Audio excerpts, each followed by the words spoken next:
Good day mga ka-LM. For today's video ay nandirito po tayo ngayon sa UCM San Fabian, Pangasinan branch. At ngayong araw ay sisilipin natin ito pong kanilang Lenhai M565Li. Gaano nga ba kaganda ang ATV na ito? Yan ang ating aalamin ngayon. Tara!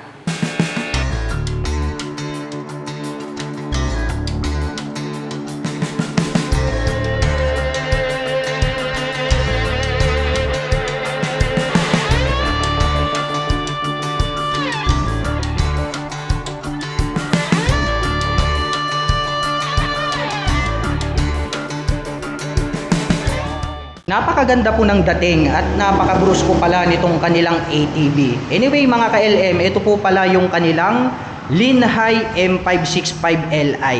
Ito pong pagkakadesign nitong kanyang headlight is very attractive dahil gumagamit po ito ng dual projector lights. At sa bandang ibaba, may additional lights pa po rito na LED.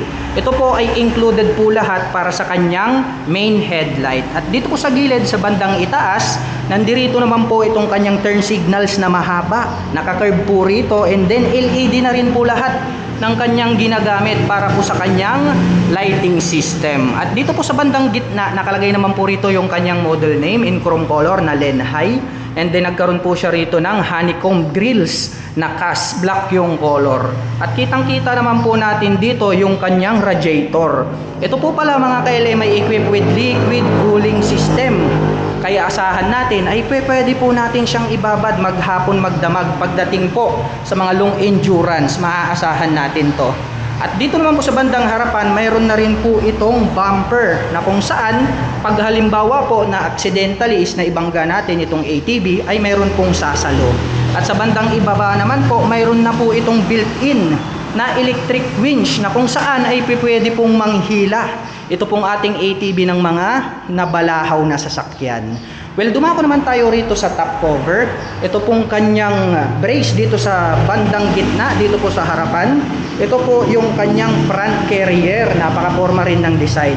At pwede na po agad tayo maglagay rito ng mga top box. Dito naman po sa bandang gilid, may mga braces po rito na kung saan ay pwede naman po nating pagtalian ng mga bags.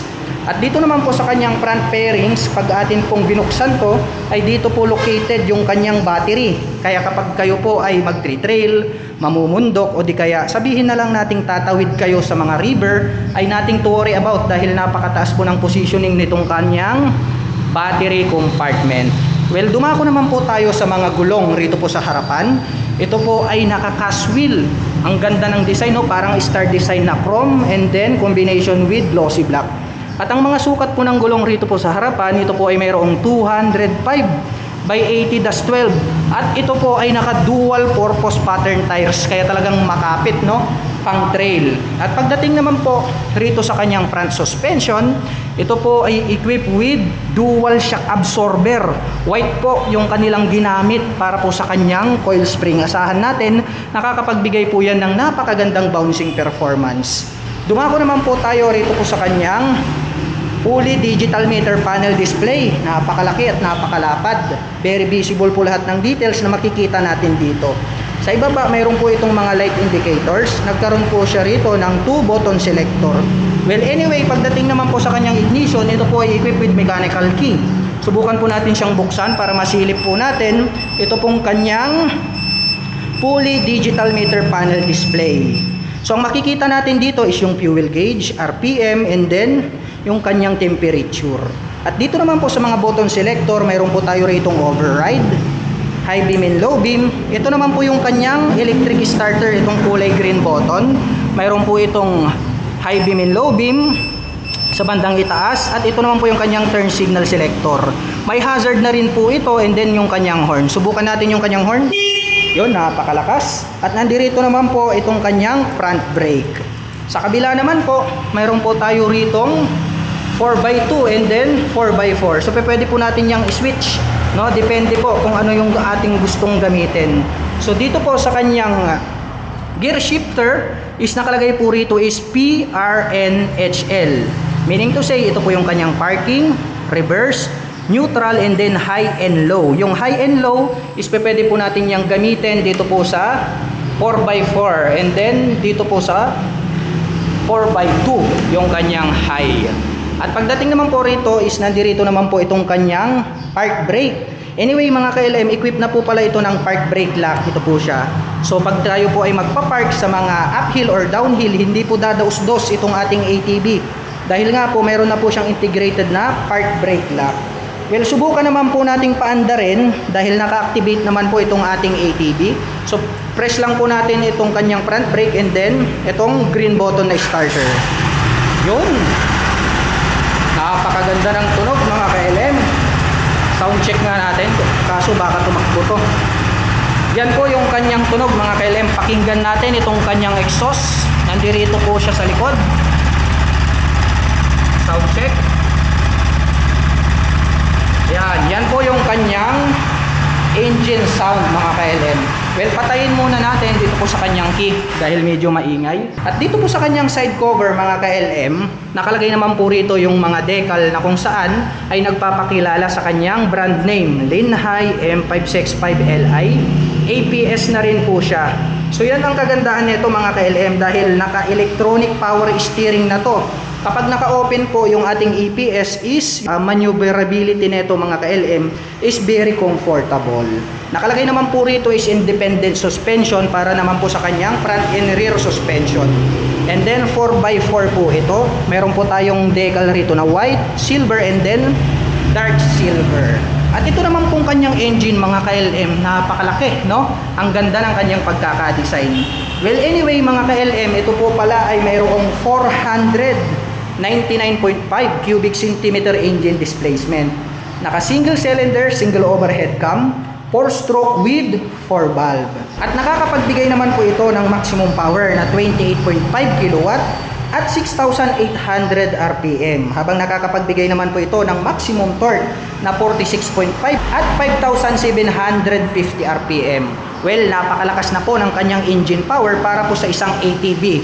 At ito po pala mga ka-LM ay equipped with FI, which is naka-electronic fuel injection na to mga ka-LM. So although ito po ay naka-higher CC, matipid na rin po siya sa pagkonsumo ng gasolina. At mapunta naman po tayo rito sa kanyang footrest board. Mayroon po itong metal on top para po sa ating footrest para sa ating rider. So anti-slip po siya, kaya kahit medyo maputik ay hindi po dudulas yung ating paa. Para naman po sa ating footrest para sa ating back rider, the same lang din po siya na metal na anti-slip. Kaya hindi talaga siya dudulas. At ang kagandahan niya, napakalapad po nitong kanyang upuan. Napakalaki talaga, no?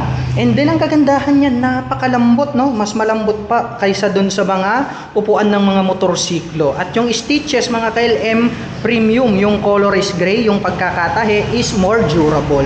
At ang kagandahan niya, nagkaroon na rin po siya rito ng sandalan para po sa ating back rider. Ang ganda rin ng pagkakatahe, no? Kitang-kita natin na very premium yung stitches at saka durable po siya.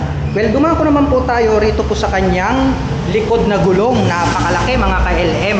Ang kanya pong cast wheel is color silver along with glossy black. At ang mga sukat ng gulong rito po sa likuran, ito po ay merong sukat na 255 by 65-12. At ito po ay equipped with dual purpose pattern tires. Napakalaki mga ka-LM. Asahan natin napakakapit niyan kahit man putik yung kanyang daanan. At pagdating naman po rito po sa kanyang tail light, ito po ay equipped with LED. Rounded shape po itong kanyang tail light. Itong kulay red mga ka-LM ha. Ito po yung kanyang tail light. Itong circle po dito sa bandang itaas na kulay orange, yan naman po yung kanyang turn signals. At nakalagay naman po rito yung AFI, which is yan nga po yung electronic fuel injection.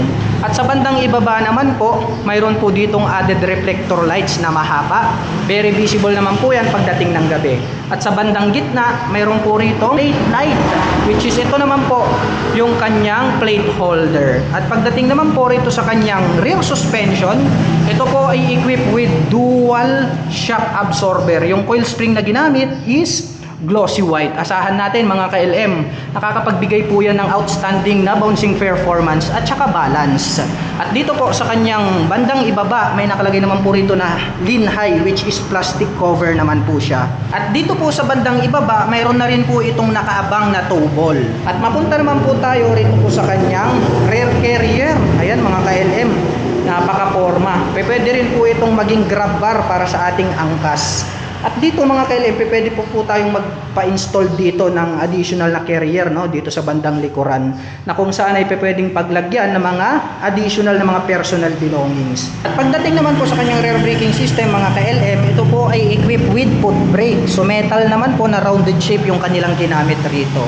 Napakaganda at napakaastig po nitong kanilang Linhai M565Li. At ang kagandahan niyan mga ka-LM ay equipped na rin po ito ng dual USB charging port, na kung saan ay pwede po kayong mag-recharge ng sabay ng inyong mga gadgets, kagaya po ng action camera at saka mobile phones. At dito po sa bandang itaas, mayroon din po siya ritong USB charging socket. So pwede, no? Mayroon kayong mga additional options. At mayroon naman po itong fuel tank capacity na 14.5 liters. At ngayon naman mga ka-LM ay susubukan naman po nating silipin yung kanyang mga ilaw para makita natin kung gaano nga ba kaganda itong kanyang headlight design. Ayan mga ka-LM, ganyan po siya kapag naka-on po yung ating mga ilaw. Ito po yung kanyang projector light. Sa bandang ibaba, included po yan para sa kanyang main headlight. Buksan naman po natin ito pong kanyang hazard para makita naman natin yung kanyang mga ilaw rito po sa bandang gilid. Yan po yung kanyang mga turn signals. So mayroon po itong hazard. Silipin naman po natin dito sa bandang likod para makita natin itong kanyang brake light. Yan po yung kanyang tail light, no? Nagkaroon po siya rito ng split na daytime running light. And then ito po yung kanyang main na brake light, or ito po yung kanyang tail light. Ito naman po sa bandang itaas, located po itong kanyang mga turn signals. Ayan, napakaganda ng kanyang mga kulay. At ang presyo po pala nitong ating Linhai M565Li ay nagkakahalaga po ito ng 525,000 pesos. At para naman po sa mga kababayan natin na nakapanood ng video na ito at interesado pong maglabas nito pong kanilang Linhai M565Li, ay maaari nyo po silang puntahan at bisitahin. Dito po yan sa UCM San Fabian, Pangasinan branch. At para naman po sa mga kababayan natin na nais pong magpunta rito, ang kanila pong operation time is starting 8 AM until 5 PM from Monday to Saturday.